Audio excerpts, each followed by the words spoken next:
आज सुनिए वरिष्ठ हिंदी लेखक मिथिलेश्वर की लिखी हुई कहानी हरिहर काका।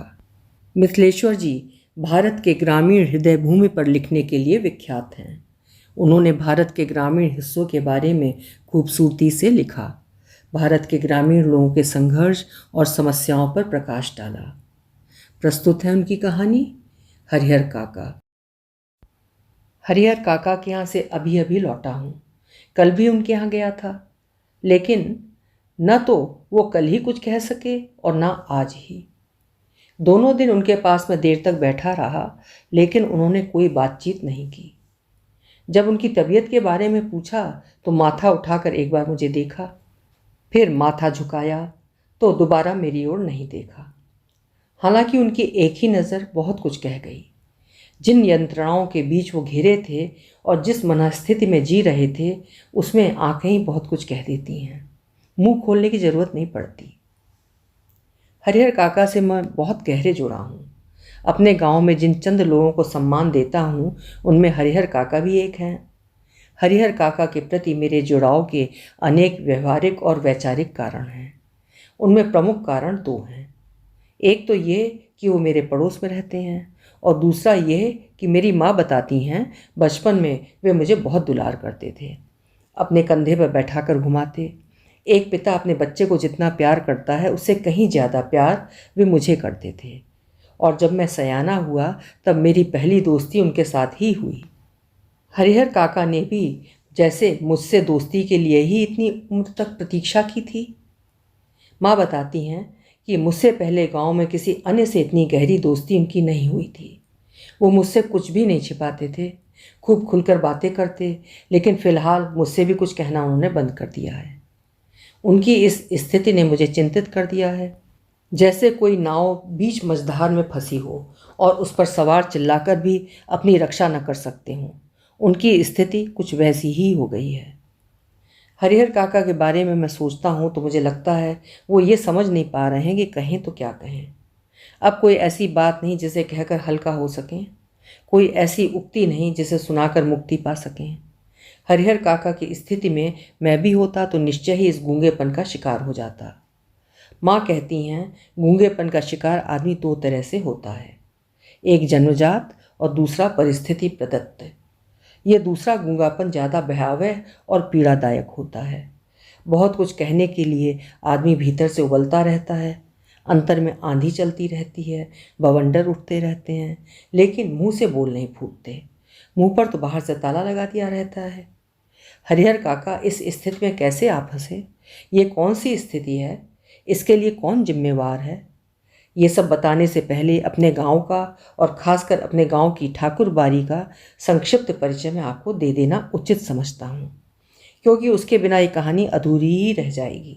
मेरा गांव कस्बाई शहर आरा से 40 किलोमीटर दूर है, हसन बाजार बस स्टैंड के पास। मेरे गांव में सभी जातियों के लोग नहीं रहते।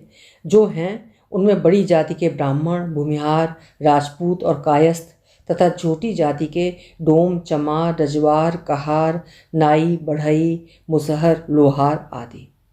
हालांकि बहुलता मेरे गांव में बड़ी जाति के लोगों की है। उनकी तुलना में छोटी जाति के लोगों की संख्या 1/3 से अधिक नहीं। मेरे गांव की कुल आबादी लगभग 2,500-3 हजार होगी। मेरे गांव में 3 प्रमुख स्थान हैं। पहला, गांव के पश्चिम किनारे का बड़ा सा तालाब। दूसरा, गांव के मध्य स्थित बरगद का पुराना वृक्ष। और तीसरा, गांव के पूरब में ठाकुर जी का विशाल मंदिर, जिसे गांव के लोग ठाकुर बारी कहते हैं। मेरे गांव में इस ठाकुर बारी की स्थापना कब हुई, इसकी ठीक ठीक जानकारी किसी को नहीं। इस संबंध में गांव में जो पुरानी कहानी प्रचलित है वो ये है कि वर्षों पहले जब ये गांव पूरी तरह बसा भी नहीं था, कहीं से एक संत आकर इस स्थान पर झोपड़ी बनाकर रहने लगे थे। वो सुबह शाम यहाँ ठाकुर जी की पूजा पाठ की भावना जागृत करते। बाद में लोगों ने आपस में चंदा एकत्रित कर यहाँ ठाकुर जी का एक छोटा सा मंदिर बनवा दिया। फिर जैसे जैसे ये गांव बसता गया और इसकी आबादी बढ़ती गई, वैसे वैसे इस मंदिर के कलेवर में भी विस्तार होता गया। लोग ठाकुर जी को मनौती मनाते कि पुत्र हो, मुकदमे में विजय हो, लड़की की शादी अच्छे घर में तय हो, लड़के को नौकरी मिल जाए। फिर इसमें जिसको सफलता मिलती वो खुशी में ठाकुर जी के ऊपर रुपए, जेवर, अनाज चढ़ाता। अधिक खुशी होती तो ठाकुर जी के नाम अपने खेत का एक छोटा सा टुकड़ा लिख देता। ये परंपरा तब से आज तक जारी है। गांव में अधिकांश लोगों को इस बात का पक्का विश्वास है कि उन्हें अच्छी फसल होती है तो ठाकुर जी की कृपा से। मुकदमे में उनकी जीत हुई तो ठाकुर जी के चलते। लड़की की शादी इसीलिए जल्दी तय हो गई क्योंकि ठाकुर जी को मनौती मनाई गई थी। लोगों के इस विश्वास का ही ये परिणाम है कि गांव की अन्य चीज़ों की तुलना में ठाकुरबाड़ी का विकास 1000 गुना अधिक हुआ। अब तो ये गांव ठाकुरबाड़ी से ही पहचाना जाता है। ये ठाकुरबाड़ी न सिर्फ मेरे गांव की एक बड़ी और विशाल ठाकुरबाड़ी है, बल्कि पूरे इलाके में इसके जोड़ की दूसरी ठाकुरबाड़ी नहीं। ठाकुरबाड़ी के नाम पर 20 बीघे खेत हैं। मेरे गांव के और आसपास के धार्मिक लोगों की एक समिति बनी हुई है जो ठाकुरबाड़ी की देख रेख और संचालन के लिए प्रत्येक 3 साल पर एक महंत और एक पुजारी की नियुक्ति करती है। ठाकुरबाड़ी का काम लोगों के अंदर ठाकुर जी के प्रति भक्ति भावना पैदा करना तथा धर्म से विमुख हो रहे लोगों को रास्ते पर लाना है। ठाकुरबाड़ी में भजन कीर्तन की आवाज़ निरंतर गूंजती रहती है। मेरा गांव जब भी बाढ़ या सूखे की चपेट में आता है, ठाकुरबाड़ी के अहाते में तंबू टंग जाता है। फिर गांव के लोग और ठाकुरबाड़ी के साधु संत सम्मिलित रूप से अखंड हरि कीर्तन शुरू कर देते हैं। इसके अतिरिक्त गांव में किसी भी पर्व त्योहार की शुरुआत ठाकुरबाड़ी से ही होती है। होली में सबसे पहले गुलाल ठाकुर जी को ही चढ़ाया जाता है। दिवाली का पहला दीप ठाकुरबाड़ी में ही जलता है। जन्म, शादी और जनेऊ के अवसर पर अन्न वस्त्र की पहली भेंट ठाकुर जी के नाम की जाती है। ठाकुरबाड़ी के ब्राह्मण साधु व्रत कथाओं के दिन घर घर घूमकर कथा वाचन करते हैं। लोगों के खलिहान में जब फसल की दवनी होकर अनाज की ढेरी तैयार हो जाती है, तब ठाकुर जी के नाम अगौम निकाल कर ही लोग अनाज अपने घर ले जाते हैं। ठाकुरबाड़ी के साथ मेरे गांव के अधिकांश लोगों का संबंध बहुत ही घनिष्ठ है, मन और तन दोनों स्तर पर। कृषि कार्य से अपना बचा हुआ समय वे ठाकुरबाड़ी में ही बिताते हैं। ठाकुरबाड़ी में साधु संतों का प्रवचन सुन और ठाकुर जी का दर्शन कर वे अपना ये जीवन सार्थक मानने लगते हैं। उन्हें महसूस होता है ठाकुरबाड़ी में प्रवेश करते ही वे पवित्र हो जाते हैं, उनके पिछले सारे पाप खत्म हो जाते हैं। परिस्थितिवश इधर हरिहर काका ने ठाकुरबाड़ी जाना भी बंद कर दिया है। हालांकि पहले वो अक्सर ही ठाकुरबाड़ी जाते थे। मन बहलाने के लिए कभी कभी मैं भी ठाकुरबाड़ी जाता हूँ, लेकिन वहाँ के साधु संत मुझे फूटी आंख नहीं सुहाते। काम करने में उनकी कोई रुचि नहीं। ठाकुर जी को भोग लगाने के नाम पर दोनों जून हलवा पूड़ी खाते हैं और आराम से पड़े रहते हैं। उन्हें अगर कुछ आता है तो सिर्फ बातें बनाना, भोले भाले ग्रामीणों को अपनी बातों में उलझाए रहना और अपनी इन्हीं फालतू बातों को प्रवचन की संज्ञा देना। ऐसे कामचोर लोगों का महत्व मेरी नज़र में 2 कौड़ी का नहीं। मैंने देखा है जिन लोगों की शादी नहीं हुई और जो काम करना नहीं चाहते, वैसे ही लोग बाल दाढ़ी बढ़ाकर साधु हो जाते हैं। फिर आराम से किसी मठ या मंदिर में बैठकर तरह तरह के व्यंजनों का भोग लगाते हैं। साथ ही सामाजिक दृष्टि से सम्मान के पात्र भी बने रहते हैं। मैं घोर आस्तिक हूँ। ईश्वर की सत्ता में मेरा पक्का विश्वास है, लेकिन ईश्वर के नाम पर अपना पेट पालने वाले ऐसे पाखंडी साधु संत कभी मेरे विश्वास पात्र नहीं बन सकते। इस विषय पर हरिहर काका के साथ भी मैं कई बार बातें कर चुका हूँ, लेकिन उन्होंने हर बार यह कहकर मुझे चुप करा दिया है, ऐसा नहीं कहना चाहिए। साधु संतों को ऐसा कहने से दोष लगता है। हालांकि मैंने महसूस किया है कि हरिहर काका के मन के किसी कोने में मेरी बात जचती अवश्य है, लेकिन आधुनिक शिक्षा से वंचित, परंपरा और संस्कार में आकंठ डूबे वे इतनी जल्दी मेरी बात मानते भी तो कैसे? उसके लिए तो पर्याप्त समय की जरूरत थी। हरिहर काका 4 भाई हैं, सबकी शादी हो चुकी है। हरिहर काका को छोड़कर सबके बाल बच्चे हैं। बड़े और छोटे भाई के लड़के काफ़ी सयाने हो गए हैं, 2 की शादियां हो गई हैं। उनमें से एक पढ़ लिख कर शहर के किसी दफ्तर में क्लर्की करने लगा है। लेकिन हरिहर काका की अपनी देह से कोई औलाद नहीं। भाइयों में हरिहर काका का नंबर दूसरा है। औलाद के लिए उन्होंने 2 शादियां की। लंबे समय तक प्रतीक्षारत रहे, लेकिन बिना बच्चा जने उनकी दोनों पत्नियां स्वर्ग सिधार गईं। लोगों ने तीसरी शादी करने की सलाह दी, लेकिन अपनी गिरती हुई उम्र और धार्मिक संस्कारों की वजह से हरिहर काका ने इनकार कर दिया। भाई के बच्चे हैं, फिर उन्हें निर्बंसिया कहने की किसकी मजाल। वो इत्मीनान और प्रेम से अपने भाइयों के परिवार के साथ रहने लगे। हरिहर काका के परिवार के नाम पर कुल 60 बीघे खेत हैं। प्रत्येक भाई के हिस्से 15 बीघे पड़ेंगे। कृषि कार्य पर वे लोग निर्भर हैं, शायद इसीलिए अब तक संयुक्त परिवार के रूप में रहते आ रहे हैं। हरिहर काका की दोनों पत्नियों के मृत्यु के बाद उनके तीनों भाइयों ने अपनी अपनी पत्नियों को सीख दी थी कि वो हरिहर काका की अच्छी तरह सेवा करें, समय पर उन्हें नाश्ता खाना दें, किसी बात की उन्हें तकलीफ ना होने दें। लेकिन औरतों को तो फ़कत अपने मर्दों के सिवाय और कोई नज़र नहीं आता। प्रारंभ में तो कुछ दिनों तक वे हरिहर काका की खोज खबर लेती रहीं, फिर उन्हें कौन पूछने वाला। ठहर चौका लगाकर पंखा झलते हुए अपने मर्दों को अच्छे अच्छे व्यंजन खिलाती। हरिहर काका के आगे तो बची खुची चीज़ें आती। कभी कभी तो हरिहर काका को रूखा सूखा खाकर ही संतोष करना पड़ता। इस पर भी औरतें पीठ पीछे भुनभुनाती, फुसफुसाती, जैसे हरिहर काका को वे दोनों जून का खाना क्या खिलाती हैं, उपकार करती हैं। हरिहर काका की तबीयत अगर कभी खराब हो जाती तो मुसीबत में पड़ जाते। इतने बड़े परिवार में रहते हुए भी कोई उन्हें पानी देने वाला तक नहीं। सभी अपने कामों में मशगूल। बच्चे या तो पढ़ लिख रहे होते या धमाचौकड़ी मचाते। मर्द खेतों पर गए रहते, वो तो औरतों पर निर्भर थे। वे सोचते कि उनकी औरतें हरिहर काका की सेवा टहल करती होंगी, लेकिन औरतें तो हरिहर काका का हाल पूछने भी नहीं आती। दालान के कमरे में अकेले पड़े उन्हें स्वयं उठकर अपनी ज़रूरतों की पूर्ति करनी पड़ती। ऐसे वक्त अपनी पत्नियों को याद कर हरिहर काका की आंखें भर आती। उनकी पत्नियां थीं तो इस घर में उनकी कितनी इज्जत थी। कभी अपने से लेकर एक गिलास पानी भी उन्होंने नहीं पिया था।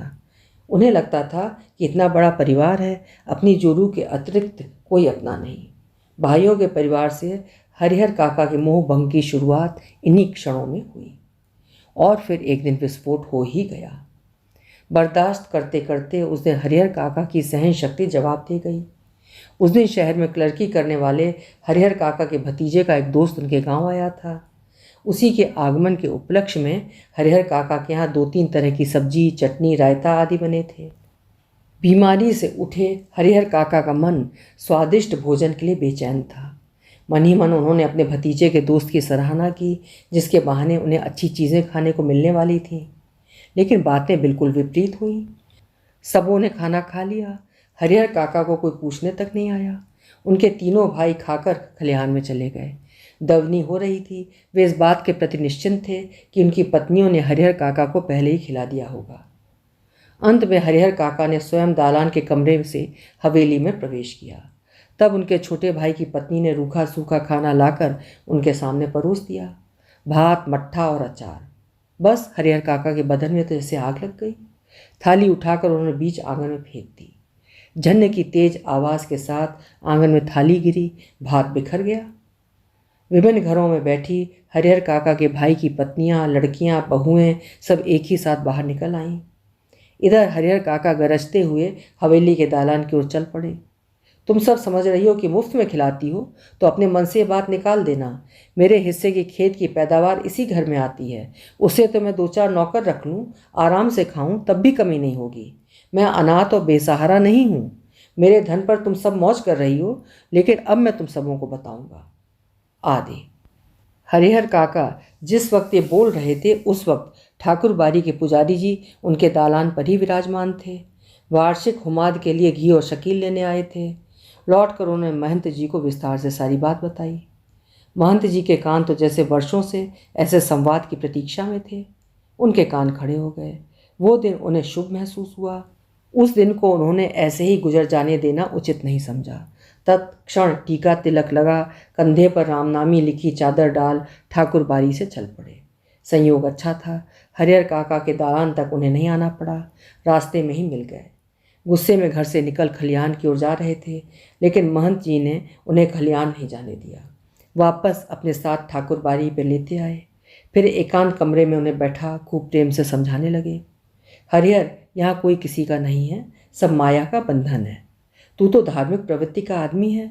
मैं समझ नहीं पा रहा हूँ कि तुम इस बंधन में कैसे फंस गए हो। ईश्वर में भक्ति लगाओ, उसके सिवाय तुम्हारा अपना कोई नहीं।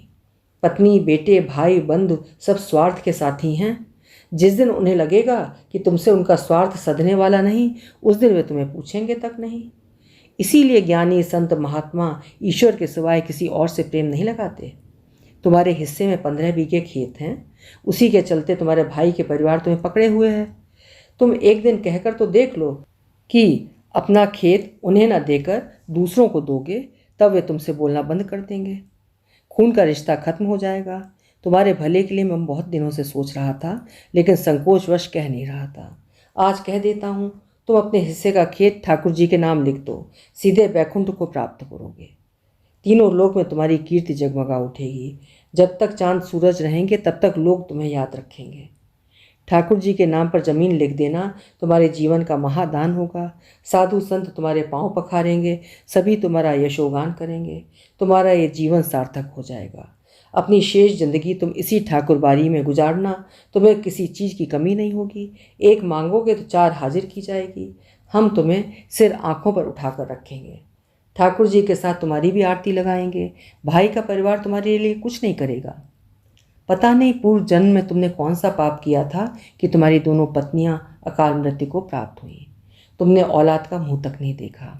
अपना ये जन्म तुम अकारत न जाने दो। ईश्वर को 1 भर दोगे तो 10 भर पाओगे। मैं अपने लिए तुमसे कुछ नहीं मांग रहा। तुम्हारा ये लोक और परलोक दोनों बन जाए, इसकी राह बता रहा हूँ। हरिहर काका देर तक महंत जी की बातें सुनते रहे। महंत जी की बातें उनके मन में बैठती जा रही थीं। ठीक ही तो कह रहे हैं महंत जी, कौन किसका है। 15 बीघे खेत की फसल भाइयों के परिवार को देते हैं तब तो कोई पूछता नहीं, अगर ना दें तब क्या हालत होगी। उनके जीवन में तो ये स्थिति है। मरने के बाद कौन उन्हें याद करेगा। सीधे सीधे सब हड़प जाएंगे। ठाकुर जी के नाम लिख देंगे तो पुश्तों तक लोग उन्हें याद करेंगे। अब तक के जीवन में ईश्वर के लिए कुछ नहीं किया, अंतिम समय में तो ये बड़ा पुण्य कमा लें। लेकिन ये सोचते हुए भी हरिहर काका का मुंह खुल नहीं रहा था। भाई का परिवार तो अपना ही होता है। उनको ना देकर ठाकुर बाड़ी में दे देना उनके साथ धोखा और विश्वासघात होगा। अपनी बात समाप्त कर महंत जी प्रतिक्रिया जानने के लिए हरिहर काका की ओर देखने लगे। हरिहर काका ने मुंह से तो कुछ नहीं कहा, लेकिन उनके चेहरे के परिवर्तन भाव महंत जी की अनुभवी आंखों से छिपे नहीं रह सके। अपनी सफलता पर महंत जी को खुशी हुई कि उन्होंने सही जगह पर वार किया है। इसके बाद उसी वक्त ठाकुर बाड़ी के 2 सेवकों को बुलाकर महंत जी ने यह आदेश दिया कि एक साफ सुथरे कमरे में पलंग पर बिस्तर लगाकर हरिहर के आराम करने का इंतज़ाम करें। फिर तो महंत जी के कहने में जितना समय लगा था उससे कम समय में ही सेवकों ने हरिहर काका के मना करने के बावजूद उन्हें एक सुंदर कमरे में पलंग पर जा लिटाया। और महंत जी उन्होंने पुजारी जी को ये समझा दिया कि हरिहर काका के लिए विशेष रूप से भोजन की व्यवस्था करें। फिर तो ठाकुर बाड़ी में चहल पहल शुरू हो गई। इधर शाम को हरिहर काका के भाई जब खलिहान से लौटे तो उन्हें इस दुर्घटना का पता चला। पहले तो अपनी पत्नियों पर वो खूब बरसे, फिर एक जगह बैठकर चिंता मग्न हो गए। हालांकि गांव के किसी व्यक्ति ने भी उनसे कुछ नहीं कहा था। महंत जी ने हरिहर काका को क्या क्या समझाया है इसकी भी जानकारी उन्हें नहीं थी, लेकिन इसके बावजूद उनका मन शंकाल और बेचैन हो गया। दरअसल बहुत सारी बातें ऐसी होती हैं जिनकी जानकारी बिना बताए ही मिल जाती है। शाम गहराते गहराते हरिहर काका के तीनों भाई ठाकुर बाड़ी पहुँचे। उन्होंने हरिहर काका को वापस घर चलने के लिए कहा। इससे पहले कि हरिहर काका कुछ कहते, महंत जी बीच में आ गए। आज हरिहर को तुम लोग यहीं रहने दो। बीमारी से उठा है, इसका मन अशांत है। ईश्वर के दरबार में रहेगा तो शांति मिलेगी। लेकिन हरिहर काका के भाई उन्हें घर ले चलने की जिद करने लगे। इस पर ठाकुर बाड़ी के साधु संतों ने समझाने लगे। वहाँ उपस्थित गांव के लोगों ने भी कहा कि एक रात ठाकुर बाड़ी में रह जाएंगे तो क्या हो जाएगा। अंततः हरिहर काका के भाइयों को निराश हो वहाँ से लौटना पड़ा। रात में हरिहर काका को भोग लगाने के लिए जो मिष्ठान और व्यंजन मिले वैसा पहले उन्होंने कभी नहीं खाया था। घी चूते मालपुए, रस बुनिया, लड्डू, छेने की तरकारी, दही, खीर। पुजारी जी ने स्वयं अपने हाथों से खाना परोसा। पास में बैठे महंत जी धर्म चर्चा से हरिहर काका के मन में शांति पहुंचाते रहे। एक ही रात में ठाकुर बाड़ी में हरिहर काका ने जो सुख, शांति और संतोष पाया वो अपने अब तक के जीवन में नहीं पाया था। इधर दूसरी तरफ हरिहर काका के तीनों भाई रात भर सो नहीं सके। भावी आशंका उनके मन को मथती रही। 15 बीघे खेत, इस गांव की उपजाऊ जमीन अगर हाथ से निकल गई तो फिर वो कहीं के न रहेंगे। सुबह तड़के ही तीनों भाई पुनः ठाकुरबाड़ी पहुंचे। हरिहर काका के पांव पकड़ रोने लगे, अपनी पत्नियों की गलती के लिए माफ़ी मांगी तथा उन्हें दंड देने की बात कही। साथ ही खून के रिश्ते की माया फैलाई। हरिहर काका का दिल पसीज गया। वो पुनः वापस घर लौट आए। लेकिन ये क्या, इस बार अपने घर पर जो बदलाव उन्होंने लक्ष्य किया उसने उन्हें सुखद आश्चर्य में डाल दिया। घर के छोटे बड़े सब उन्हें सिर आंखों पर उठाने को तैयार। भाइयों की पत्नियों ने उनके पैर पर माथा पटक कर गलती के लिए क्षमा याचना की। फिर उनकी आवभगत और जो खातिर शुरू हुई वैसी खातिर किसी के यहाँ मेहमान आने पर भी नहीं होती। उनकी रुचि और इच्छा के मुताबिक दोनों जून खाना नाश्ता तैयार। 5 महिलाएं उनकी सेवा में मुस्तैद, 3 भाइयों की पत्नियां और 2 उनकी बहुएं। हरिहर काका आराम से दालान में पड़े रहते, जिस किसी चीज़ की इच्छा होती आवाज़ लगाते ही हाजिर। हालांकि हरिहर काका अब तक ये समझ गए थे कि ये सब महंत जी के चलते ही हो रहा है, इसीलिए महंत जी के प्रति उनके मन में आदर और श्रद्धा के भाव निरंतर बढ़ते जा रहे थे। बहुत बार ऐसा होता है कि बिना किसी के कुछ बताए गांव के लोग असलियत से वाकिफ हो जाते हैं। हरिहर काका की घटना के साथ ऐसा ही हुआ। दरअसल लोगों की जुबान से घटनाओं की जुबान ज़्यादा पैनी और असरदार होती है। घटनाएं स्वयं ही बहुत कुछ कह देती हैं, लोगों के कहने की ज़रूरत नहीं रहती। ना तो गांव के लोगों से महंत ने कुछ कहा और ना ही हरिहर काका के भाइयों ने ही। इसके बावजूद गांव के लोग सच्चाई से अवगत हो गए। फिर तो गांव की बैठकों में बातों का जो सिलसिला चल निकला उसका कोई अंत नहीं। हर जगह हरिहर काका का प्रसंग शुरू। कुछ लोग कहते हरिहर को अपनी ज़मीन ठाकुर जी के नाम लिख देनी चाहिए, इससे उत्तम और कुछ नहीं। जब अपनी देह से कोई औलाद नहीं तो अपनी जायदाद ईश्वर को ही सौंप देनी चाहिए, इससे कीर्ति भी अचल बनी रहती है। लेकिन इसके विपरीत कुछ लोगों की मान्यता ये है कि भाई का परिवार तो अपना ही होता है, सारे परिवार की आशा टिकी रहती है, अपनी जायदाद उन्हें न देना उनके साथ अन्याय होगा, खून के रिश्ते के बीच दीवार बनानी होगी। जितने मुंह उतनी बातें। ऐसा ज़बरदस्त मसाला पहले कभी गांव को नहीं मिला था, इसीलिए गांव के लोग मौन होना नहीं चाहते थे, अपने अपने तरीके से समाधान ढूंढ रहे थे और प्रतीक्षा कर रहे थे कि कुछ घटित हो। हालांकि इसी क्रम में बातें गर्माहट भरी भी होने लगी थीं। लोग प्रत्यक्ष और परोक्ष रूप से 2 वर्गों में बंटने लगे थे। कई बैठकों में दोनों वर्गों के बीच तू और मैं भी होने लगी थी। एक वर्ग के लोग चाहते कि हरिहर काका अपने हिस्से की ज़मीन ठाकुर जी के नाम लिख दें, तब ये ठाकुरबाड़ी न सिर्फ इलाके की सबसे बड़ी ठाकुरबाड़ी होगी बल्कि पूरे राज्य में इसका मुकाबला कोई दूसरी ठाकुरबाड़ी नहीं कर सकेगी। इस वर्ग के लोग धार्मिक संस्कारों के थे, साथ ही किसी न किसी रूप में ठाकुरबाड़ी से जुड़े थे। असल में सुबह शाम जब ठाकुर जी को भोग लगाया जाता तब साधु संतों के साथ गांव के कुछ पेटू और चटोर प्रसाद पाने के लिए वहां जुट जाते। ये लोग इसी वर्ग के हिमायती थे। दूसरे वर्ग में गांव के प्रगतिशील विचारों वाले लोग तथा वैसे किसान जिनके यहाँ हरिहर काका जैसे औरत मर्द पल रहे होते। पूरे गांव का वातावरण तनावपूर्ण हो गया था और कुछ लोग कुछ घटित होने की प्रतीक्षा करने लगे थे। इधर भावी आशंकाओं के मद्देनज़र हरिहर काका के भाई उनसे निवेदन करने लगे थे कि अपनी ज़मीन वे उन्हें लिख दें। इस गांव में उनके सिवाय उनका और अपना है ही कौन। इस विषय पर हरिहर काका ने एकांत में मुझसे काफ़ी देर तक बात की। अंततः हम इस निष्कर्ष पर पहुँचे कि जीते जी अपनी जायदाद का स्वामी किसी और को बनाना ठीक नहीं होगा, चाहे वो अपना भाई या मंदिर का महंत ही क्यों ना हो।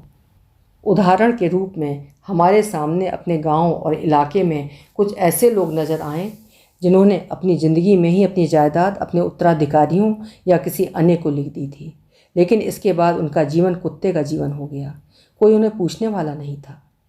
हरिहर काका बिल्कुल अनपढ़ व्यक्ति थे, फिर भी इस बदलाव को उन्होंने समझ लिया और ये निश्चय किया कि जीते जी किसी को ज़मीन नहीं लिखेंगे। अपने भाइयों को समझा दिया, मर जाऊंगा तो अपने आप मेरी ज़मीन तुम्हें मिल जाएगी, ज़मीन लेकर तो जाऊंगा नहीं, इसीलिए लिखवाने की क्या ज़रूरत। उधर महंत जी भी हरिहर काका की टोह में रहने लगे। जहाँ कहीं उन्हें एकांत में पाते कह उठते, विलम्ब ना करो हरिहर, शुभ काम में देर नहीं करते, चलकर ठाकुर जी के नाम ज़मीन बै कर दो, फिर पूरी ज़िंदगी ठाकुरबाड़ी में राज करो। मरोगे तो तुम्हारी आत्मा को ले जाने के लिए स्वर्ग से विमान आएगा, देवलोक को प्राप्त करोगे। लेकिन हरिहर काका ना हाँ कहते और ना।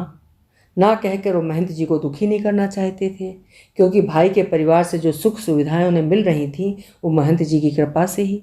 और हाँ तो उन्होंने कहना ही नहीं था, अपनी ज़िंदगी में अपनी ज़मीन किसी को नहीं लिखनी। पर बीतते समय के अनुसार महंत जी की चिंताएं बढ़ती जा रही थीं। जाल में फंसी चिड़िया पकड़ से बाहर हो गई थी। महंत जी को लग रहा था हरिहर धर्म संकट में पड़ गया है। एक ओर वो चाहता है ठाकुर जी को लिख दूं, किंतु दूसरी ओर भाई के परिवार के माया मोह में बंध जाता है। इस स्थिति में उसका अपहरण कर जबरदस्ती उसे लिखवाने के अतिरिक्त दूसरा कोई विकल्प नहीं। बाद में हरिहर स्वयं राजी हो जाएगा। महंत जी लड़ाकू और दबंग प्रकृति के आदमी थे। 2 खून करके 10 साल की सजा काट चुके थे। जेल से छूटने के बाद साधु हो गए। अपनी योजना को कार्य रूप में परिणत करने के लिए वो जी जान से जुट गए। हालांकि ये सब गोपनीयता का निर्वाह करते हुए ही वो कर रहे थे। हरिहर काका के भाइयों को इसकी भनक तक नहीं थी। बात अभी हाल की ही है। आधी रात के आसपास ठाकुर बाड़ी के साधु संत और उनके पक्षधर भाला गंडासा और बंदूक से लैस एकाएक हरिहर काका के दालान पर आ धमके। हरिहर काका के भाई इस अप्रत्याशित हमले के लिए तैयार नहीं थे। इससे पहले कि वे जवाबी कार्यवाही करें और गुहार लगाकर अपने लोगों को जुटाएं, तब तक आक्रमणकारी हरिहर काका को लेकर चंपत हो गए। मेरे गांव में किसी ने ऐसी घटना नहीं देखी थी, न गांव के इतिहास में सुनी ही थी। सारा गांव जाग गया। हरिहर काका के भाई के शुभचिंतक तो उनके यहाँ जुटने लगे, लेकिन अन्य लोग अपने दालान और मकान की छतों पर एकत्रित हो आहट लेने और बातचीत करने लगे। हरिहर काका के भाई तैयार होकर अपने लोगों के साथ उन्हें ढूंढने निकल पड़े।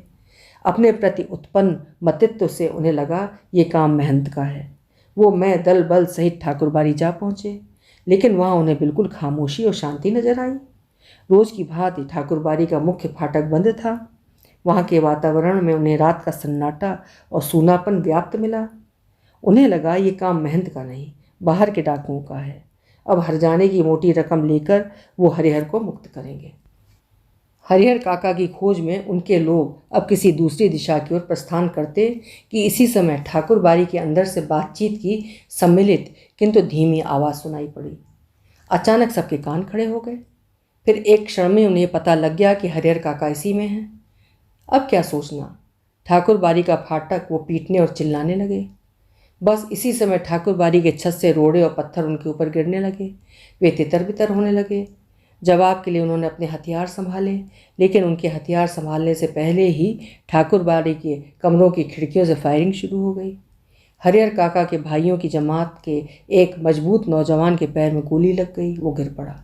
उसके गिरते ही हरिहर काका के भाइयों के पक्षधर भाग चले। अब सिर्फ हरिहर काका के 3 भाई बच गए। अपने तीनों के बूते इस युद्ध को जीतना उन्हें संभव नहीं जान पड़ा, इसीलिए वो कस्बे के पुलिस थाना की ओर दौड़ पड़े। इधर ठाकुरबाड़ी के भीतर महंत और उनके कुछ चंद विश्वासी साधु सादे और लिखे कागजों पर हरिहर काका के अंगूठे के निशान जबरन ले रहे थे। हरिहर काका पढ़े लिखे नहीं थे, इसीलिए अंगूठे के निशान के माध्यम से ही उनकी मिल्कियत ली जा रही थी। हरिहर काका तो महंत के इस व्यवहार से जैसे आसमान से ज़मीन पर आ गए थे। उन्होंने तो सपने में भी नहीं सोचा था कि महंत जी इस रूप में भी आएंगे। जिस महंत को वो आदरणीय एवं श्रद्धेय समझते थे, अब उन्हें घृणित दुराचारी और पापी नजर आने लगा था। अब वो उस महंत की सूरत भी नहीं देखना चाहते थे। अब अपने भाइयों का परिवार महंत की तुलना में उन्हें ज़्यादा पवित्र, नेक और अच्छा लगने लगा था। अपना खून अपना ही होता है, गैर खून कभी अपना नहीं हो सकता। हरिहर काका ठाकुरबाड़ी से अपने घर पहुंचने के लिए बेचैन थे, लेकिन लोग उन्हें पकड़े हुए थे और महंत जी उन्हें समझा रहे थे, तुम्हारे भले के लिए ही सब किया गया है हरिहर। अभी तुम्हें लगेगा कि हम लोगों ने तुम्हारे साथ जोर ज़बरदस्ती की, लेकिन बाद में तुम समझ जाओगे कि जिस धर्म संकट में तुम पड़े थे उससे उबारने के लिए यही एकमात्र रास्ता था। एक और ठाकुरबाड़ी के भीतर जबरन अंगूठे का निशान लेने और समझाने का कार्य चल रहा था। दूसरी ओर हरिहर काका के तीनों भाई सुबह होने से पहले ही पुलिस की जीप के साथ ठाकुरबाड़ी आ पहुँचे। पुलिस इंचार्ज ने ठाकुरबाड़ी के फाटक पर आवाज़ लगाई, दस्तक दी, लेकिन अंदर से कोई जवाब नहीं। अब पुलिस के जवानों ने ठाकुरबाड़ी के चारों तरफ घेरा डालना शुरू किया। ठाकुरबाड़ी अगर छोटी रहती तो पुलिस के जवान उसे आसानी से घेर लेते, लेकिन विशाल काया ठाकुरबाड़ी को पुलिस के सीमित जवान घेर सकने में असमर्थ थे। फिर भी जितना संभव हो सका उस रूप में उन्होंने घेरा डाल दिया और अपना अपना मोर्चा संभाल सुबह की प्रतीक्षा करने लगे। हरिहर काका के भाइयों ने सोचा था जब वो पुलिस के साथ ठाकुर बाड़ी पहुंचेंगे तो ठाकुर बाड़ी के भीतर से हमले होंगे और डाकू रूपी साधु संत रंगे हाथों पकड़ लिए जाएंगे, लेकिन ऐसा कुछ भी नहीं हुआ। ठाकुर बाड़ी के अंदर से एक रोड़ा भी बाहर नहीं आया। शायद पुलिस को आते हुए उन्होंने देख लिया था। सुबह होने में अभी कुछ देर थी, इसलिए पुलिस इंचार्ज रह रहकर ठाकुर बाड़ी का फाटक खोलने तथा साधु संतों को आत्मसमर्पण करने के लिए आवाज़ लगा रहे थे। साथ ही पुलिस वर्ग की ओर से हवाई फायर भी किए जा रहे थे, लेकिन ठाकुर बाड़ी की ओर से कोई जवाब नहीं आ रहा था। फिर अचानक सुबह के एकदम तड़के एक वृद्ध साधु ने ठाकुर बाड़ी का फाटक खोल दिया। उस साधु की उम्र 80 वर्ष से अधिक की होगी। वो लाठी के सहारे कांपते हुए खड़ा था। पुलिस इंचार्ज ने उस वृद्ध साधु से हरिहर काका तथा ठाकुर बाड़ी के महंत, पुजारी एवं अन्य साधुओं के बारे में पूछा, लेकिन उसने कुछ भी बताने से इनकार कर दिया। पुलिस इंचार्ज ने कई बार उनसे पूछा, डांट लगाई, धमकियां दी, लेकिन हर बार वो एक ही वाक्य कहता, मुझे कुछ नहीं मालूम। ऐसे वक्त पुलिस के लोग मारपीट का सहारा लेकर ही उगलवाते हैं, लेकिन उस साधु की अवस्था देखकर पुलिस इंचार्ज को महटिया जाना पड़ा। पुलिस इंचार्ज के नेतृत्व में पुलिस के जवान ठाकुर बाड़ी की तलाशी लेने लगे, लेकिन ना तो ठाकुर बाड़ी के नीचे के कमरों में ही कोई पाया गया, ना ही छत के कमरों में ही। पुलिस के जवानों ने खूब छानबीन की, लेकिन उस वृद्ध साधु के अलावा कोई दूसरा ठाकुरद्वारी में मिला ही नहीं। हरिहर काका के भाई अब एक साथ ही चिंतित, परेशान और दुखद आश्चर्य से घिर गए। ठाकुर बाड़ी के महंत और साधु संत हरिहर को लेकर कहाँ भाग गए? अब क्या होगा? काफ़ी पैसे खर्च कर हरिहर के भाई पुलिस ले आए थे। पुलिस आने के बाद वो अंदर ही अंदर गर्व महसूस कर रहे थे। उन्हें लग रहा था कि अब हरिहर को वे आसानी से अपने घर ले जाएंगे तथा साधु संतों को गिरफ्तार करवा कर जेल भिजवा देंगे, लेकिन दोनों में से एक भी नहीं हुआ। ठाकुर बाड़ी के जो कमरे खुले थे उनकी तलाशी सबसे पहले की गई। बाद में जिन कमरों की चिटकनी बंद थी उन्हें भी खोल कर देखा गया, लेकिन एक कमरे के बाहर बड़ा सा ताला लटक रहा था। पुलिस के जवान और हरिहर काका के भाई सब वहीं एकत्र हो गए। उस कमरे की कुंजी की मांग वृद्ध साधु से की गई तो उसने साफ कह दिया, मेरे पास नहीं। जब उससे पूछा गया इस कमरे में क्या है, तब उसने जवाब दिया, अनाज है। पुलिस इंचार्ज अभी ये सोच ही रहे थे कि इस कमरे का ताला तोड़कर देखा जाए या छोड़ दिया जाए। अचानक उस कमरे के दरवाजे को भीतर से किसी ने धक्का देना शुरू किया। पुलिस के जवान सावधान हो गए, साथ ही उस कमरे का ताला तोड़ना भी उन्होंने प्रारंभ कर दिया। कमरे के भीतर से धक्का लगाया जा रहा था, जरूर अंदर कोई है। रहस्योद्घाटन के लिए सब बेचैन हो गए। ताला तोड़कर कमरे का दरवाज़ा जब खोला गया तब कमरे के भीतर हरिहर काका को जिस स्थिति में उनके भाइयों ने पाया उसे देखकर उनका खून खौल उठा। उस वक्त अगर महंत, पुजारी या अन्य नौजवान साधु उन्हें नज़र आ जाते तो वे उन्हें नहीं छोड़ते। हरिहर काका के हाथ और पांव तो बांध ही दिए गए थे, उनके मुंह में भी कपड़ा ठूंस दिया गया था। पुलिस के आने की आहट पा हरिहर काका जमीन पर लुढ़कते हुए दरवाजे तक आए थे और पैर से दरवाजे पर धक्का लगाया था। हरिहर काका को बंधन मुक्त किया गया और उनके मुंह से कपड़े निकाले गए। अब हरिहर काका ने ठाकुर बाड़ी के महंत, पुजारी और साधुओं की काली करतूतों का पर्दाफाश करना शुरू किया कि वो साधु नहीं, डाकू, हत्यारे और कसाई हैं, कि उन्हें इस कमरे में बंद कर गुप्त दरवाजे से भाग गए, कि उन्होंने कई सादे और लिखे हुए कागज़ों पर जबरन उनके अंगूठे के निशान लिए, आदि आदि। हरिहर काका ने देर तक अपने बयान दर्ज कराए। उनके शब्द शब्द से साधुओं के प्रति नफरत और घृणा व्यक्त हो रही थी। जीवन में कभी किसी के खिलाफ उन्होंने इतना नहीं कहा होगा जितना ठाकुर बाड़ी के महंत, पुजारी और साधुओं के बारे में उन्होंने कहा। पुलिस ने विधिवत अपना कोरम पूरा किया। अब हरिहर काका पुनः अपने भाइयों के साथ रहने लगे। इस बार उन्हें दालान पर नहीं, घर के अंदर रखा गया, किसी बहुमूल्य वस्तु की तरह संजोकर, छिपाकर। हरिहर काका की सुरक्षा की पूरी व्यवस्था उनके भाइयों ने कर डाली। रिश्ते नाते में जितने सूरमा थे सबको बुला लिया गया। जायज़ नाजायज़ तरीके के प्राप्त हथियार जुटा लिए गए। हरिहर काका के ऊपर 24 घंटे पहरे दिए जाने लगे। अगर किसी आवश्यक कार्यवश हरिहर काका घर से गांव में निकलते तो 4-5 की संख्या में हथियारों से लैस लोग उनके आगे पीछे चलते। रात में उनको चारों तरफ से घेर कर लोग सोते। उनके भाइयों ने ड्यूटी बांध ली थी। आधे लोग सोते तो आधे लोग जाकर पहरा देते। इधर ठाकुरबाड़ी का दृश्य भी बदल गया था। एक से एक खूंखार साधु ठाकुरबाड़ी में आ गए थे। किसी के हाथ में त्रिशूल नजर आता तो किसी के कंधे पर फरसा। उन्हें देखकर ही डर लगता। गांव के बच्चों ने तो ठाकुरबाड़ी जाना ही बंद कर दिया। महंत ने विभिन्न मठों, मंदिरों और ठाकुरबाड़ियों के कुख्यात साधुओं को बुला लिया था। मैं आपको बता चुका हूँ, हरिहर काका को लेकर मेरा गांव प्रारंभ से ही दो वर्गों में बंट गया था। इस नई घटना को लेकर दोनों ओर से प्रतिक्रियाएं व्यक्त की जाने लगीं।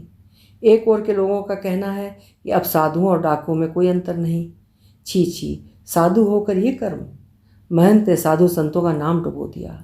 अब लोगों की नज़र में ना तो ठाकुरबाड़ी की पवित्रता रह गई है और ना ही महत्व। लेकिन दूसरी तरफ के लोग कहते, बहुत अच्छा हुआ। धर्म के विकास और परमार्थ के लिए कभी कभी चोर डाकू का रूप भी धारण करना पड़ता है, इसमें दोष नहीं लगता। महंत जी ने तो अपने निजी स्वार्थ के लिए ये सब किया नहीं, एक पवित्र उद्देश्य लेकर किया है। इसके लिए हरिहर का संकेत भी उन्हें मिला था। हरिहर की आंतरिक इच्छा उन्होंने लक्ष्य कर ली थी। और इधर तीसरी तरफ हरिहर काका एक सीधे साधे और भोले किसान की अपेक्षा अब चतुर और ज्ञानी हो चले थे। इतनी लंबी उम्र गुजारने के बाद भी जो ज्ञान उन्हें प्राप्त नहीं हुआ था वो इधर की घटनाओं से प्राप्त हो गया था। वे महसूस करने लगे थे उनके भाई अचानक उनको जो आदर, सम्मान और सुरक्षा प्रदान करने लगे हैं, उनकी वजह सगे भाई का संबंध नहीं, उनकी जायदाद है। इसी गांव में जायदादहीन भाई को कौन पूछता है? हरिहर काका को अब सब नजर आने लगा था। महंत की चिकनी चुपड़ी बातों के भीतर की सच्चाई भी अब वो जान गए थे। ठाकुर जी के नाम पर वो अपना और अपने जैसे साधुओं का पेट पालता है। उसे धर्म और परमार्थ से कोई मतलब नहीं। निजी स्वार्थ के लिए साधु होने और पूजा पाठ का ढोंग रचाया है। साधु के बाने में महंत, पुजारी और उनके सहयोगी लोभी, लालची और कुकर्मी हैं। छल बल कल किसी भी तरह धन अर्जित कर बिना परिश्रम किए आराम से रहना चाहते हैं। हरिहर काका ने मन ही मन तय कर लिया है, अब महंत को अपने पास भटकने तक नहीं देंगे। साथ ही अपनी जायदाद भाइयों को भी नहीं लिखेंगे, अन्यथा वो दूध की मक्खी हो जाएंगे। कोई उन्हें पूछेगा तक नहीं। बुढ़ापे का दुख बिताए नहीं बीतेगा। लेकिन हरिहर काका सोच कुछ और रहे थे और वातावरण कुछ दूसरा ही तैयार हो रहा था। ठाकुरबाड़ी से जिस दिन उन्हें वापस लाया गया, उसी दिन से उनके भाई और रिश्ते नाते के लोग समझाने लगे कि अपनी जायदाद अब वे अपने भतीजों के नाम लिख दें। वो जब तक ऐसा नहीं करेंगे, महंत की गिद्ध दृष्टि उन पर लगी रहेगी। सिर पर मंडरा रहे तूफान से मुक्ति पाने के लिए उनके समक्ष अब यही एक रास्ता है। हरिहर काका को वैसे लोग घंटों समझाते, सुबह दोपहर शाम रात गए तक यही चर्चा, लेकिन हरिहर काका साफ नकार जाते। कहते, मेरे बाद तो मेरी जायदाद इस परिवार को स्वतः मिल जाएगी, इसीलिए लिखने का कोई अर्थ नहीं। महंत ने अंगूठे के जो जबरन निशान लिए हैं, उसके खिलाफ मुकदमा हमने किया ही है। हरिहर काका के भाई जब समझाते समझाते हार गए, तब उन्होंने डांटना और दबाव देना शुरू किया, लेकिन वे इस रास्ते भी राजी नहीं हुए। स्पष्ट कह दिया, अपनी ज़िंदगी में नहीं लिखेंगे। बस एक रात उनके भाइयों ने वही रूप धारण कर लिया जो महंत और उनके सहयोगियों ने किया था। हरिहर काका को अपनी आंखों पर विश्वास नहीं हुआ। उनके वही अपने सगे भाई जो उनकी सेवा और सुरक्षा में तैयार थे, जो उन्हें अपना अभिन्न समझते थे, जो उनकी नींद सोते और जागते थे, हथियार लेकर उनके सामने खड़े कह रहे थे, सीधे मन से कागज़ों पर जहाँ जहाँ भी ज़रूरत है अंगूठे के निशान बनाते चलो, अन्यथा मार कर यहीं घर के अंदर गाड़ देंगे। गांव को कोई सूचना तक नहीं मिल पाएगी। अगर पहले वाली बात होती तो हरिहर काका डर जाते। अज्ञानता की स्थिति में ही मनुष्य मृत्यु से डरते हैं।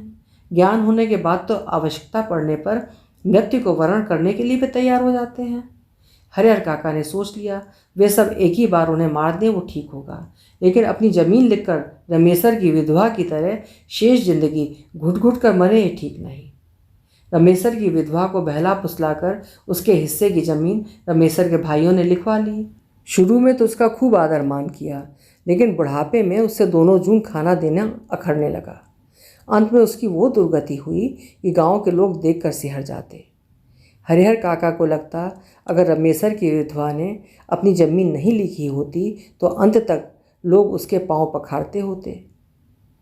हरिहर काका गुस्से में खड़े हो गए और गरजते हुए बोले, मैं अकेला हूँ, तुम सब इतने हो, ठीक है मुझे मार दो, मर जाऊँगा, लेकिन जीते जी एक घूर ज़मीन भी तुम्हें नहीं लिखूँगा। तुम सब ठाकुरबाड़ी के महंत पुजारी से तनिक भी कम नहीं। देखते हैं कैसे नहीं लिखोगे। लिखना तो तुम्हें है ही, चाहे हंस के लिखो चाहे रो के। हरिहर काका के साथ उनके भाइयों की हाथापाई शुरू हो गई। हरिहर काका उनसे छूट गांव में भाग जाने के लिए बेचैन थे, लेकिन उनके भाइयों ने उन्हें मजबूती से पकड़ रखा था। प्रतिकार करने पर अब वे उन पर प्रहार भी करने लगे। अकेले वे कई लोगों से जूझ सकने में असमर्थ थे। फलस्वरूप अपनी रक्षा के लिए खूब जोर जोर से चिल्लाना शुरू कर दिया। अब हरिहर काका के भाइयों को चेत आया कि मुंह तो उन्हें पहले ही बंद कर देना चाहिए था। उन्होंने अब हरिहर काका को पटक कर उनके मुंह में कपड़ा ठूंस दिया, लेकिन ऐसा करने से पहले ही उनकी आवाज़ गांव में पहुंच गई थी। टोला पड़ोस के लोग उनके दालान में जुटने लगे थे। ठाकुरबाड़ी के पक्षधरों के माध्यम से तत्काल ये खबर महंत जी तक भी चली गई, लेकिन हरिहर काका के परिवार और रिश्ते नाते के लोग सबों को समझा देते कि परिवार का निजी मामला है, इससे दूसरों को क्या मतलब। लेकिन महंत जी कब मानने वाले थे। उन्होंने तो वो तत्परता और फुर्ती दिखाई कि हरिहर काका के भाइयों ने भी नहीं दिखाई थी। रातों रात वो पुलिस की जीप के साथ आथम के। पुलिस आने के बाद निजी मामले का सवाल खत्म हो गया। घर तलाशी शुरू हुई। फिर हरिहर काका को उससे भी बदतर हालत में बरामद किया गया, जिस हालत में ठाकुरबाड़ी से बरामद किया गया था। बंधन मुक्त होने और पुलिस की सुरक्षा पाने के बाद हरिहर काका ने बताया कि उनके भाइयों ने उनके साथ बहुत जुल्म किया है, कि जबरन अनेक कागज़ों पर उनके अंगूठे के निशान लिए हैं, कि उन्हें खूब मारा पीटा है, कि उनकी कोई भी दुर्गति बाकी नहीं छोड़ी है, कि अगर थोड़ी देर और पुलिस नहीं आती तो वो उन्हें जान से मार देते। हरिहर काका के पीठ, पाँवों और माथे पर कई जगह जख्म के निशान थे। वो बहुत घबराए हुए से लग रहे थे, काँप रहे थे। अचानक गिरकर बेहोश हो गए। फिर उनके मुंह पर पानी छींटकर उन्हें होश में लाया गया। हरिहर काका के भाई और भतीजे तो पुलिस के आते ही चंपत हो गए। पुलिस की पकड़ में रिश्ते के 2 व्यक्ति आए। रिश्ते के शेष लोग भी फरार थे। हरिहर काका के साथ घटी घटनाओं में ये सब अब तक की सबसे अंतिम घटना है। इस घटना के बाद हरिहर काका अपने परिवार से अलग रहने लगे हैं। उनकी सुरक्षा के लिए राइफलधारी पुलिस के 4 जवान मिले हैं। हालांकि इसके लिए उनके भाइयों और महंत की ओर से काफ़ी प्रयास किए गए हैं। असल में हरिहर काका के भाइयों को इस बात की चिंता है कि वे जब उन लोगों से अलग अकेले रहने लगेंगे तब ठाकुरबाड़ी के महंत पुनः उन्हें ले भागेंगे, और यही चिंता महंत जी को भी है। जब हरिहर काका ने अपनी सुरक्षा के लिए पुलिस की मांग की तब नेपथ्य में रहकर ही उनके भाइयों और महंत जी ने उन्हें पूरी सहायता पहुंचाई। ये उनकी सहायता का ही परिणाम है कि एक व्यक्ति की सुरक्षा के लिए गांव में पुलिस के 4 जवान तैनात हैं। अपने बूते हरिहर काका से संभव ना हो पाता। जहाँ तक मैं समझता हूँ, हरिहर काका पुलिस की सुरक्षा में रह जरूर रहे हैं, लेकिन वास्तविक सुरक्षा ठाकुरबाड़ी और अपने भाइयों की ओर से ही उन्हें मिल रही है। ठाकुरबाड़ी के साधु संत और हरिहर काका के भाई इस बात के प्रति पूरी तरह से तैनात हैं कि उनमें से कोई या गांव का कोई अन्य हरिहर के साथ जोर जबरदस्ती न करने पाए। साथ ही हरिहर काका के प्रति अपना सद्भाव और मधुर व्यवहार प्रकट कर पुनः उनका ध्यान अपनी ओर खींच लेने के लिए दोनों दल के लोग प्रयत्नशील हैं। लेकिन हरिहर काका ने तो जैसे उनकी ओर पलट कर देखने की भी कसम खा ली है। हरिहर काका के ससुराल के लोग उनकी पत्नी की मृत्यु के बाद बहुत कम आते थे, नहीं के बराबर। लेकिन ये सुनकर कि हरिहर काका अपने परिवार से अलग रहने लगे हैं, आते हैं और उन्हें अपने साथ ले चलने का प्रस्ताव रखते हैं, पर हरिहर काका से उनकी नीयत भी छिप नहीं पाती। वे भी धन हड़पने के ही चक्कर में हैं। वे उन्हें भी बैरंग वापस कर देते हैं। मेरे गांव में एक नेताजी हैं, वो ना तो कोई नौकरी करते हैं और ना खेती गृहस्थी, फिर भी मौज उड़ाते रहते हैं। राजनीति की जादुई छड़ी उनके पास है। उनका ध्यान हरिहर काका की ओर जाता है। वो तत्काल गांव के कुछ विशिष्ट लोगों के साथ उनके पास पहुंचते हैं और ये प्रस्ताव रखते हैं कि उनकी ज़मीन में हरिहर उच्च विद्यालय नाम से एक हाई स्कूल खोला जाए। इससे हरिहर काका का नाम अमर हो जाएगा, उनकी ज़मीन का सही उपयोग होगा और गाँव के विकास के लिए एक स्कूल मिल जाएगा। लेकिन हरिहर काका के ऊपर तो अब कोई दूसरा भी रंग चढ़ने वाला नहीं था। नेताजी निराश होकर लौट गए। उन दिनों मेरे गांव की चर्चाओं के केंद्र रहे हरिहर काका। घर, आंगन, खेत, खलिहान अलाव, बगीचे, बरगद, हर जगह उनकी ही चर्चा। उनकी घटना की तरह विचारणीय और कोई दूसरी घटना नहीं। गांव में आए दिन छोटी बड़ी घटनाएं घटती रहती हैं, लेकिन हरिहर काका के प्रसंग के समक्ष उनका कोई अस्तित्व नहीं। गांव में जहाँ कहीं और जिन लोगों के बीच हरिहर काका की चर्चा छिड़ती, फिर उसका कोई अंत नहीं। लोग तरह तरह की संभावनाएं व्यक्त करते, राम जाने क्या होगा। दोनों ओर के लोगों ने अंगूठों के निशान ले लिए हैं, लेकिन हरिहर ने अपना बयान दर्ज कराया है कि वे दोनों में से किसी को अपनी ज़मीन का उत्तराधिकारी नहीं मानते। दोनों ओर के लोगों ने जबरन अंगूठे के निशान लिए हैं। इस स्थिति में उनके बाद उनकी जायदाद का हकदार कौन होगा? लोगों के बीच बहस छिड़ जाती है। उत्तराधिकारी के कानून पर जो जितना जानता होता उससे 10 गुना अधिक उगल देता। फिर भी कोई समाधान नहीं निकलता, रहस्य खत्म नहीं होता, आशंकाएं बनी ही रहती। लेकिन लोग आशंकाओं को नज़रअंदाज कर अपनी पक्ष धरता शुरू कर देते कि उत्तराधिकार ठाकुरबाड़ी को मिलना तो ठीक रहता। दूसरी ओर के लोग कहते हरिहर के भाइयों को मिलना तो ज़्यादा अच्छा रहता।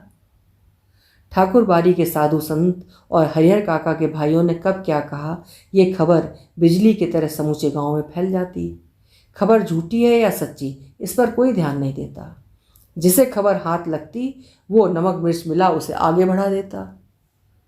एक खबर आई कि महंत जी और हरिहर काका के भाई इस बात के लिए अफसोस कर रहे हैं कि अंगूठे के निशान लेने के बाद उन्होंने हरिहर को खत्म क्यों नहीं कर दिया। बात आगे बढ़ती ही नहीं। एक दूसरी खबर आई कि हरिहर काका मरेंगे तो उन्हें अग्नि प्रदान करने के लिए ठाकुरबाड़ी के साधु संतों और उनके भाइयों के बीच काफ़ी लड़ाई होगी। दोनों ओर से अग्नि प्रदान करने का निश्चय हो चुका है। इस संदर्भ में उनकी लाश हस्तगत करने के लिए खून की नदी बहेगी। तीसरी खबर आई है कि हरिहर काका की मृत्यु के बाद उनकी ज़मीन पर कब्जा करने के लिए उनके भाई अभी से तैयारी कर रहे हैं। इलाके के मशहूर डाकू बूटन सिंह से उन लोगों ने बातचीत पक्की कर ली है। हरिहर काका के 15 बीघे खेत में से 5 बीघे बूटन लेगा और दखल करा देगा। इससे पहले भी इस तरह के 2-3 मामले बूटन ने निपटाए हैं। पूरे इलाके में उसके नाम की तूती बोलती है। डकैती तो करता ही है, भाड़े पर खेत दखल और हत्या करना उसका मुख्य धंधा है। एक चौथी खबर आई कि महंत जी ने भी निर्णय ले लिया है। हरिहर की मृत्यु के बाद देश के कोने कोने से साधु और नागाओं को बुलाएंगे। धर्म के नाम पर जितनी सहायता उन्हें मिलेगी उसका दशांश भी हरिहर के भाई नहीं पा सकेंगे। वो क्या खाकर लड़ेंगे? हाथी पर चढ़कर अयोध्या, प्रयाग, हरिद्वार से जब हजारों की संख्या में नागा यहाँ पहुँचेंगे तब किसकी मजाल जो सामने आए? वो इस पूरे गांव को धूल में मिला देंगे। हरिहर ने ठाकुर जी के नाम पर अपनी ज़मीन लिख दी है, अब तो ठाकुर जी की संपत्ति है। रहस्यात्मक और भयावनी खबरों से मेरे गांव का आकाश आच्छादित हो गया है। दिन प्रतिदिन आतंक का माहौल गहराता जा रहा है। सबके मन में ये बात है कि हरिहर कोई अमृत पीकर तो आए हैं नहीं, एक ना एक दिन तो उन्हें मरना ही है। फिर एक भयंकर तूफान की चपेट में गांव आ जाएगा। उस वक्त क्या होगा कुछ कहा नहीं जा सकता। ये कोई छोटी लड़ाई नहीं, एक बड़ी लड़ाई है। जाने अनजाने पूरा गांव इसकी चपेट में आएगा ही। इसीलिए लोगों के अंदर भय भी है और प्रतीक्षा भी, एक ऐसी प्रतीक्षा जिसे झुठलाकर भी उसके आगमन को टाला नहीं जा सकता। और हरिहर काका, वो तो बिल्कुल मौन हो अपनी ज़िंदगी के शेष दिन काट रहे हैं।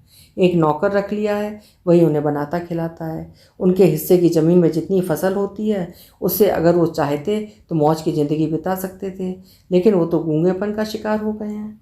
कोई बात कहो, कुछ पूछो, कोई जवाब नहीं। खुली आंखों से बराबर आकाश को निहारा करते हैं। सारे गांव के लोग उनके बारे में बहुत कुछ कहते सुनते हैं, लेकिन उनके पास अब कहने के लिए कोई बात नहीं। पुलिस के जवान हरिहर काका के खर्चे पर ही खूब मौज मस्ती से रह रहे हैं। जिसका धन वो रहे उपास, खाने वाले करें विलास। अब तक जो नहीं खाया था, दोनों जून उसका भोग लगाते हैं। हरिहर काका की खटिया के पास ही चौकी पर पसर दिन भर ताश खेलते हैं तथा सामने की गली से गुजरने वाली गांव की लड़कियों को घूरा करते हैं।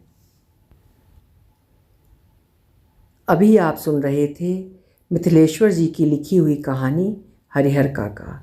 ये कहानी उनकी प्रसिद्ध कहानियों में से एक है तथा कुछ विश्वविद्यालयों के पाठ्यक्रम में भी शामिल है। आशा है कहानी आपको अच्छी लगी होगी। कल फिर मिलेंगे। हिंदी की श्रेष्ठ कहानियाँ सुनने के लिए कृपया मेरे चैनल्स को सब्सक्राइब करें, लाइक करें और शेयर भी करें। बहुत बहुत धन्यवाद।